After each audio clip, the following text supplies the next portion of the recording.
आज एक खबर जो कि सुप्रीम कोर्ट ने एयरफोर्स के ऊपर 1 लाख रुपए का जुर्माना ठोका है। एक जवान अपनी फरियाद लेकर सुप्रीम कोर्ट पहुंचता है और जवान के पक्ष में फैसला देते हुए सुप्रीम कोर्ट ने कहा एयरफोर्स को कि 30 दिन में इसको 1 लाख रुपए मुआवजा दें।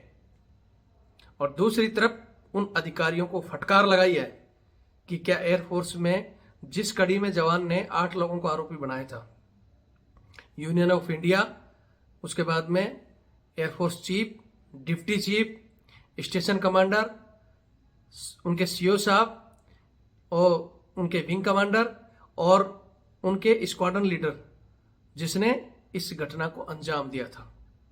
और जवान ने मामला क्या था, सिर्फ जवान ने अपनी बाइक से स्क्वाड्रन कमांडर की गाड़ी को ओवरटेक कर दिया था। इसके स्क्वाड्रन कमांडर का जो रैंक है हमारे आर्मी में इक्विवेलेंट मेजर साहब, उस तरह एयरफोर्स में होता है स्क्वाड्रन लीडर।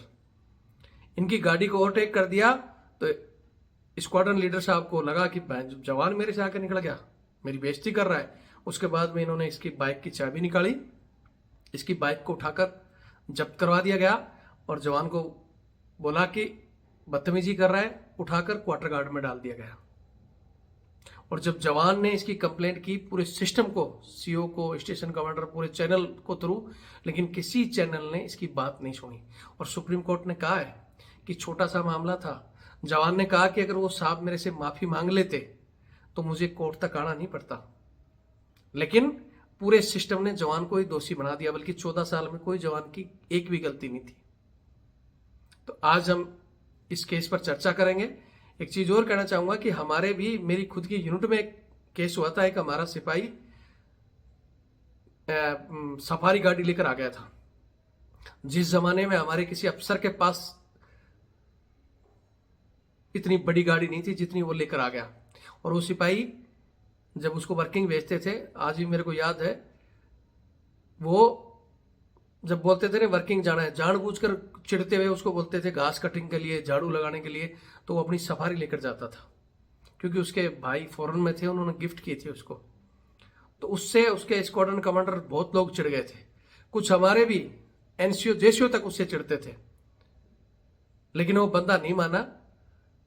लेकिन हमारे सीओ साहब ने, क्योंकि उसकी कंप्लेंट कर दी थी कि इसने अफसर के बराबर में गाड़ी खड़ी कर दी और ये गाड़ी से जाता है सफारी से, तब हमारे सीओ साहब, मुझे आज भी याद है, उन्होंने पूरे कंपनी कमांडर को, पूरी बटालियन के सामने कहा था कि यार ये तो इसकी हिम्मत है, इसकी कंप्लेंट क्यों कर रहे हो, गाड़ी पार्किंग कर दी, जगह नहीं है तो भैया इसके लिए पार्किंग बनाओ।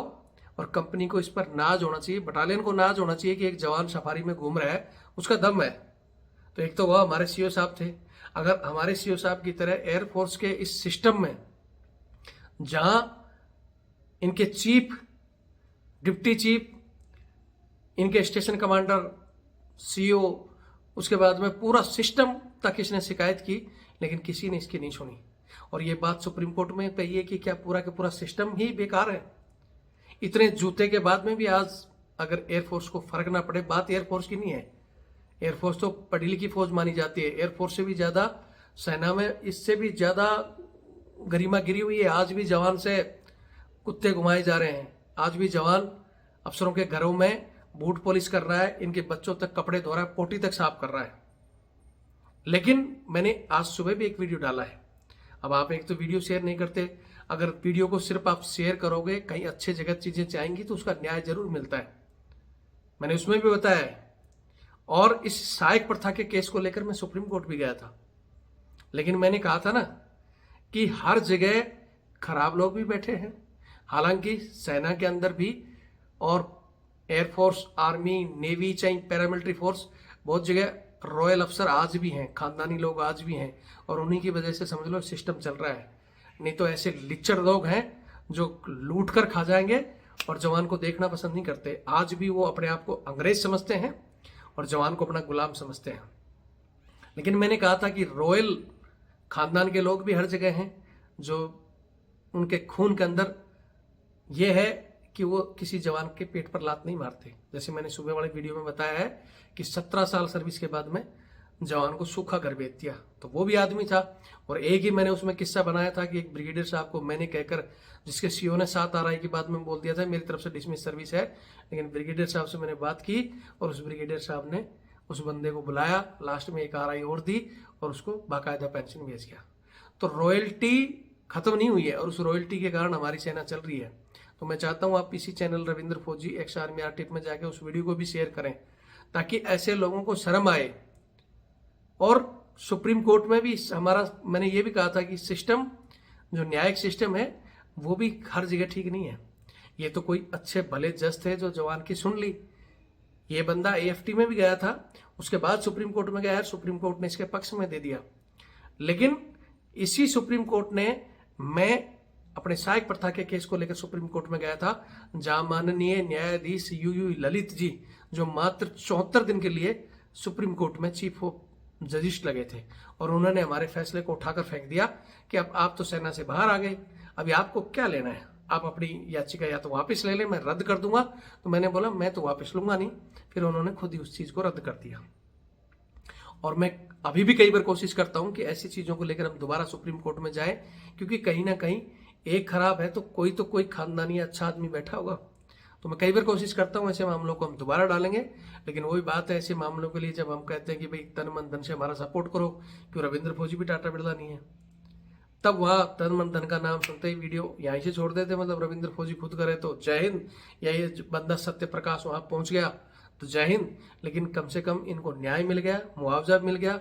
अब हर आदमी जज ठीक नहीं है, हर ही अफसर ठीक नहीं है। फिर भी आप चाहते हो कि भाई सहायक प्रथा के ऐसे मामले फिर सुप्रीम कोर्ट में जाए, तो भैया तन मन धन से हमारी मदद करो। ये मेरा नंबर है 82 90 35 45 13, 8290354513। ये मेरा फोन पे और पेटीएम से जुड़ा हुआ है और ये मेरा बार कोड है। अगर आप, हर आदमी, इतने लोग जुड़े हुए हैं जो चाहते हैं कि सिस्टम बंद हो, तो भैया महीने 2 महीने में या जितना छोटा मोटा आप सपोर्ट करो, तो हम लेकर दोबारा इस मामले को सुप्रीम कोर्ट जा सकते हैं। नहीं करना है तो वीडियो को देखकर शेयर करो और इस जवान की कहानी को शेयर करो, ताकि उन लोगों को शर्म आए तो हो सकता है शर्म से सिस्टम बंद हो। बाकी मैं तो प्रयास कर रहा हूं और करता रहूंगा। वीडियो देखें, शेयर करें, चैनल से जुड़े। जय हिंद, जय भारत, वंदे मातरम। जय हिंद, जय भारत, वंदे मातरम। मैं रविंद्र फौजी। साथियों, अभी एक खबर मेरे पास किसी ने भेजी है कि सर इसको जरूर चैनल में चलाओ। आज अंग्रेजी मानसिकता रखने वाले कुछ अधिकारियों को सुप्रीम कोर्ट ने कड़ी फटकार लगाई है और साथ में इन अधिकारियों को कहा है 1 लाख रुपए जुर्माना जवान को देंगे। ये जुर्माना ठोका है एयरफोर्स के ऊपर। और आप सभी को पता है कि एयरफोर्स हमारी तीनों सेनाओं के अंदर, आर्मी, नेवी, एयरफोर्स के अंदर सबसे पढ़ी लिखी फौज मानी जाती है।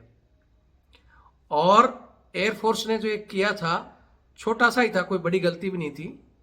लेकिन इस जवान को भी मैं धन्यवाद देना चाहता हूं, सत्य प्रकाश पांडे जी, जो कि इस मामले को लेकर AFT लखनऊ में गए और लखनऊ से सुप्रीम कोर्ट पहुंच गए। 14 साल इन्होंने लड़ाई लड़ी। तो मेरी तरफ से ऐसे जवान को जय हिंद, स्पेशल धन्यवाद देता हूं। और एक चीज और कहना चाहता हूं कि ये तो एयरफोर्स के अधिकारी हैं, इससे भी ज्यादा अपने आप को ब्रिटिश अधिकारी मानने वाले सेना में ऐसे बहुत से मामले हैं। लेकिन हमारे सेना के जवान ज्यादातर गांव से आते हैं, या फिर वही बात है, पैसे की आर्थिक तंगी की वजह से सुप्रीम कोर्ट तक नहीं जाते हैं, उसको अपनी किस्मत मानकर वहीं की वहीं छोड़ देते हैं। और कुछ हमारे बीच का माहौल, जो बीच की कड़ियां ऐसी हैं, जैसे इस केस में भी जवान को कहा था, अरे छोड़ यार, कहां तू जा रहा है AFT में, कहां सुप्रीम कोर्ट जा रहा है, तेरी कौन सुनेगा।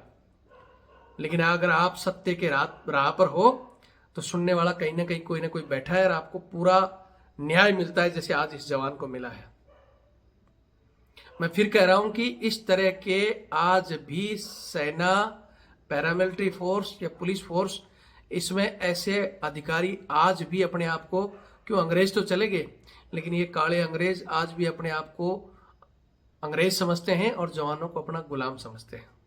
आज ये पूरी कहानी मैं आपको बताता हूं, मामला क्या था। ये 2010 का मामला था और जिसका फैसला आज 2024 में सुप्रीम कोर्ट में जाकर इनको न्याय मिला है। 2010 में सत्यप्रकाश पांडा जी अपनी बटालियन में ड्यूटी कर रहे थे और वहां ड्यूटी करते हुए वो अपनी ड्यूटी के दौरान अपनी बाइक लेकर कहीं जा रहे थे और वहां रास्ते में रेलवे क्रॉसिंग मिलता है तो रेलवे फाटक बंद होता है, तो वहां गाड़ियों की लाइन लगी होती है, आप सभी को पता है, तो समझाने की जरूरत भी नहीं है। तो इसमें सत्यप्रकाश पांडा जी जिनके पास बाइक थी, और पांडे जी सॉरी, और वो बाइक को ऐसे थोड़ा सा इधर उधर से करके और फाटक के जहां बैरियर होता है उसके पास ले जाकर उन्होंने बाइक खड़ी कर दी। तो वहां बहुत सी जनता थी, कौन इतना ध्यान देता है कि भाई कौन आगे निकल रहा है पीछे निकल रहा है, लेकिन वहां इनके एक squadron leader HP Pandey ji वहां अपनी गाड़ी में थे और उन्होंने देख लिया कि मेरी गाड़ी को इस सिपाही मेरे से आगे जाकर इसने बाइक लगा दी, तो वो गाड़ी से उतरे और इनकी चाबी निकाल ली और इनको बोला कि भाई तुझे दिखाई नहीं दिया, मैं खड़ा हूं और तू मेरे से आगे आकर इन सबको क्रॉस करके ओवरटेक करके तूने गाड़ी कैसे लगा दी। तो यहां सत्यप्रकाश पांडे जी ने कहा कि सर आपने चाबी कैसे निकाली मेरी? बोले चाबी नहीं। उन्होंने तुरंत फोन किया अपने स्क्वाड्रन में और वहां से बंदे बुलाकर बोले इसकी बाइक जब्त करो और इसको बोलो क्वार्टर गार्ड में डाल दो। इतनी सी बात में उनकी बाइक को उठाकर जब्त कर दिया गया और उनको क्वार्टर गार्ड में डाल दिया गया। वहां खड़े लोगों ने सबने हैरानी जताई क्योंकि सिविलियन को तो पता नहीं कहानी क्या चल रही थी, हाँ, लेकिन मोटा मोटा ये तो पता चल गया कि भाई इनका कोई अधिकारी है। तो स्क्वाड्रन लीडर यानी हमारे आर्मी में इक्विवेलेंट मेजर साहब और उधर स्क्वाड्रन लीडर समकक्ष रैंक होता है, तो इनके वो मेजर साहब गुस्सा होकर इन्होंने ये काम कर दिया। अब जवान एक रात क्वार्टर गार्ड में रहा, उसके बाद दूसरे दिन इनको निकाल दिया गया। बात इन्होंने जवान ने नेक्स्ट डे अपने CO साहब को, जो कि इनके विंग कमांडर जो होते हैं, उनको बताया कि साहब ऐसे ऐसे मेरी कोई गलती नहीं थी, मैं अपना फाटक पे जा रहा था, इन्होंने मेरी चाबी भी निकाल ली, मेरी बाइक भी जब्त की और मेरे को बगैर कोई जांच के क्वार्टर गार्ड में डाल दिया। तो CO साहब ने जवान की बात नहीं सुनकर उल्टा इसी को बोला कि इसकी एक इंक्वायरी बैठाओ, इसने वहां बदतमीजी की है सिविलियन के सामने और इसी की इंक्वायरी बैठा दो। उल्टा उसी की इंक्वायरी बैठा दी। इंक्वायरी में उसी को दोषी माना, फिर उसने अपने स्टेशन कमांडर को, एयर डिप्टी चीफ को सब जगह जवान ने कोशिश की, लेकिन सभी लोगों ने एक ही चीज कही कि तेरी गलती थी। मतलब जवान की ही गलती बताएगी और जवान को बोला कि भाई तू ही दोषी है।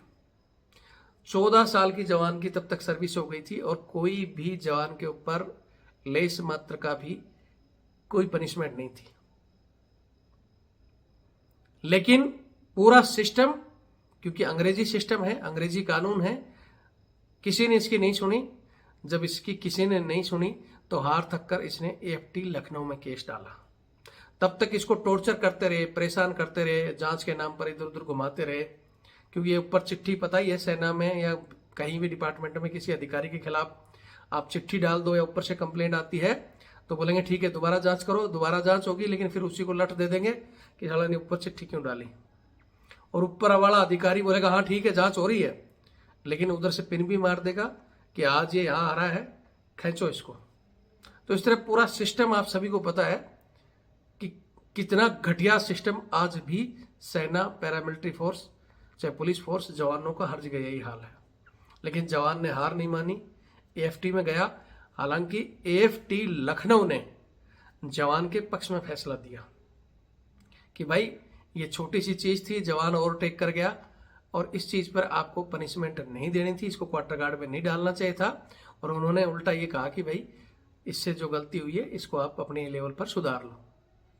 लेकिन जवान ने वहां कहा कि मेरी इंसल्ट हुई है, इन्होंने मेरे बहुत सी चीजों में अड़चन डाल दी, मेरे अगले रैंक के चक्कर में मेरा कैरियर खराब हो गया। इन चीजों के लिए इन लोगों पर या तो पनिशमेंट करो और मुझे मुआवजा दिया जाए। लेकिन AFT लखनऊ ने बोला नहीं भाई, हम आपका जो ये चीज़ें हैं, इन्होंने जो किया दुर्व्यवहार, उसके लिए इनको बोलते हैं कि इन्होंने गलत किया और आपके उनके फैसले को रद्द करते हैं, लेकिन मुआवजा आपको नहीं मिलेगा। फिर एफटी लखनऊ के बाद जवान सुप्रीम कोर्ट पहुंचता है और सुप्रीम कोर्ट में अपनी सारी चीजें बताता है कि भाई मेरे साथ ये हुआ। फिर सुप्रीम कोर्ट ने 2024 परसों 23 तारीख को अपना निर्णय सुनाया कि एक छोटा सा मामला कि किसी अधिकारी को ओवरटेक कर गया। आज अंग्रेज चले गए, लेकिन आज भी ये अंग्रेजियत या ऐसी चीजें चल रही हैं, उसके आधार पर उन्होंने उन सबको सबसे पहले तो बोला कि हाँ, इसको मुआवजा देना चाहिए। मुआवजे की रकम हालांकि 1 लाख रुपए है। बात जुर्माने की नहीं है। जुर्माना अगर 1 रुपया भी लगे, इतनी बड़ी फोर्स पे लगे, तो इन सब के मुंह पर जूता पड़ा है वो। अगर उस जूते के बाद में, वो तो मेरे को पता है, क्योंकि बोलते हैं ना, कोई नकटा आदमी हो जाता है तो उसको एक बार नाक कट गई तो उसकी कटती रहती है, तो ऐसे हो चुके हैं अपने आप को। आज भी वो अंग्रेज ऐसे ही मानते, कोई फर्क नहीं पड़ता ऐसे चीजों में। हालांकि सुप्रीम कोर्ट को इन सब की ऊपर से नीचे तक के पूरे परमिशन को ठप करना चाहिए और प्रत्येक आदमी पर अलग अलग जुर्माना लगना चाहिए। इसमें जो पार्टी बनाई गई थी, 8 लोगों को हालांकि पार्टी बनाया गया था जवान की तरफ से। यूनियन ऑफ इंडिया को, चीफ ऑफ स्टाफ एयरफोर्स को, उसके बाद में डिप्टी चीफ, उसके बाद में स्टेशन कमांडर, सीओ, और वो इनके स्क्वाड्रन कमांडर थे जो एसपी पांडा जी, उसके बाद में इनको जिस विंग कमांडर सीओ थे। इस तरह 8 लोगों को पार्टी बनाया गया था। तो मेरा मानना है कि उन 8 लोगों के प्रमोशन ठप करके उनको जबरन रिटायर देना चाहिए था, अगर सुप्रीम कोर्ट सही से न्याय करे तो। जुर्माने की कोई नहीं है। जुर्माना जवान ने इसलिए कहा है कि साहब, बहुत से जवानों के साथ इतनी चीजें होती है, लेकिन जवान क्योंकि एफटी में जाओ, वहां वकील पैसा मांगता है, सुप्रीम कोर्ट में पहुंचा तो मेरा पैसा लगा, और मैं तो एक साधारण जवान हूं, कहां से लाऊंगा? तो कम से कम मेरा जो रकम लगी है वो 1 लाख रुपए मुझे दिया जाए। तो सुप्रीम कोर्ट ने कह दिया 30 दिन के अंदर एयरफोर्स इनको पैसा देगी। लेकिन उसके साथ अगर इन पर कठोर कार्रवाई होती, इस पूरे चैनल को जबरन रिटायर किया जाता और इन प्रत्येक आदमी की तरफ से उसको 1-1 लाख रुपए दिया जाना चाहिए था, तब ये लोग सुधरते। आपको बता दूं कि ऐसे मामले सेना में तो सबसे ज्यादा हैं। छोटी छोटी बातों पर अगर किसी ने बोल दिया ना, ल्यूज टॉकिंग अधिकारी के उसमें कर दिया, फलाना कर दिया, इस तरह चीजों पर, छोटी छोटी चीजों पर, या तो बोलेंगे जवान तू सहन कर, नहीं करेगा तो और 2 लोगों को बोलेंगे तुम सहन करो। तो कुछ तो चमचे ऑलरेडी तैयार हो जाते हैं ऑनरी के चक्कर में, और कुछ लोगों को मजबूरी में कि नहीं सहन करना ही पड़ेगा, वो कर भी देते हैं। तो ऐसे केसों में इतना जरूर कहना चाहूंगा जवानों को कि कम से कम जब ऐसा कोई निर्दोष आदमी होता है तो कम से कम तुम सहन तो मत करो। और बहुत से लोग मना कर देते हैं, उनका कोई नहीं उखड़ता, लेकिन वो लोग जो सिर्फ ऑनरी देखते हैं, उनसे कच्छा भी खुलवा लो, वो लोग सहन कर देते हैं। कुछ मजबूरी में कर देते हैं, कुछ ऑनरी वाले कर देते हैं। कुछ ऐसा होता है कि कोई जेसीओ कैडर करके आया, बेचारा सीनियर हवलदार है, उसको उस समय बोलते हैं कि करेगा या एसीआर डाउन कर दो, मजबूरी का फायदा उठाते हैं। हमारे यहाँ मैंने देखा, एक हमारा बंदा बेचारा 2004 के अंदर, उसका भाई विदेश में था, उस बंदे का नाम मेजर सिंह था। वो सफारी गाड़ी लेकर आ गया था और सफारी गाड़ी से अफसर भी चिढ़ गए थे, और अफसर के साथ साथ बहुत नीचे वाले लोग ही, यार एक साथ जवान है, उसको वर्किंग भेजते थे, वो सफारी में जाता था। हालांकि उस समय मुझे इतना याद है कि हमारे एक सीओ साहब थे जिन्होंने बोला, यार जवान है, अगर हिम्मत करके लाया है, क्योंकि वो लाकर वहां खड़ा करता था, तो बोले इन्होंने पार्किंग बराबर में कैसे खड़ी कर दी। लेकिन सीओ साहब, क्योंकि वही बोलते हैं ना कि हर आदमी खराब नहीं है, सीओ साहब ने बोला कि इसके लिए पार्किंग बना कर दे इसकी कंपनी, अगर लाया है तो बहुत अच्छी बात है। तो हर सीओ ऐसा नहीं, अगर उस समय एयरफोर्स की भी उस कड़ी में कोई हमारे सीओ की तरह अच्छा सीओ होता, जैसे सुप्रीम कोर्ट ने भी कहा है, क्या इसकी इस कड़ी के जब इसने जवान ने CO, station commander, deputy chief तक रिपोर्ट की, तो क्या सारे के सारे नकार आदमी थे कि इसको कोई नहीं सुना? अगर वहीं की वहीं छोटा सा मामला था, जवान के साथ अगर बदतमीजी भी हुई थी, अगर वो स्क्वाड्रन लीडर सिर्फ इससे माफी भी मांग लेते, जवान ने कहा था कि मैंने कहा था कि अगर ये माफी भी मांग ले तो मैं इसको यहीं छोड़ दूंगा, लेकिन माफी नहीं मांगी, उसी को दबाया गया। क्योंकि वहां हमारे एक साहब, मुझे याद है कर्नल कार्की साहब, उन्होंने कहा जवान के लिए पार्किंग बनाओ। अगर इनका भी अगर कोई ईमानदार अधिकारी होता, न्याय करता तो कहता हाँ भाई आपने गलत किया था, क्या मतलब था तुम्हारे को ओवरटेक कर गया तो तुम उसकी चाबी निकालोगे, बाइक जब्त कर दोगे, उसमें डाल दोगे। तो ऐसे बहुत से किस्से हैं, लेकिन आज ये किस्सा आया था, मैं चाहता हूँ आप शेयर करें ताकि ऐसी अंग्रेजी मानसिकता रखने वाले लोगों के जूते पड़े। 1 लाख बड़ी चीज नहीं है, लेकिन 1 लाख इतनी बड़ी फोर्स पर अगर कोई जुर्माना लग रहा है और उसके बाद भी नहीं समझते हैं तो फिर भगवान ही मालिक है। हालांकि मैं फिर कहता हूं कि एयरफोर्स में कम से कम ये जूता पुलिस वाला, ये बूट पुलिस वाला, कुत्ते घुमाने वाला ये काम नहीं है। हमारे तो आर्मी में इससे भी ज़्यादा आज भी अब अधिकारी जवानों से करा रहे हैं। और मैं खुद इस केस को लेकर सुप्रीम कोर्ट पहुंचा था, लेकिन भाई नहीं सुनी। अब बता दिया था, मैंने सुबह भी एक वीडियो डाला था, उसमें भी कहा था अच्छे लोग हर जगह मौजूद हैं और गलत लोग भी हर जगह मौजूद हैं, चाहे वो फोर्स हो चाहे कोर्ट हो। जैसे हमारे केस को उठाकर कर दिया गया, नहीं पुराना मामला है। बाकी वीडियो देखें, शेयर करें, आगे की अपडेट आपको देते रहेंगे। जय हिंद, जय भारत, वंदे मातरम।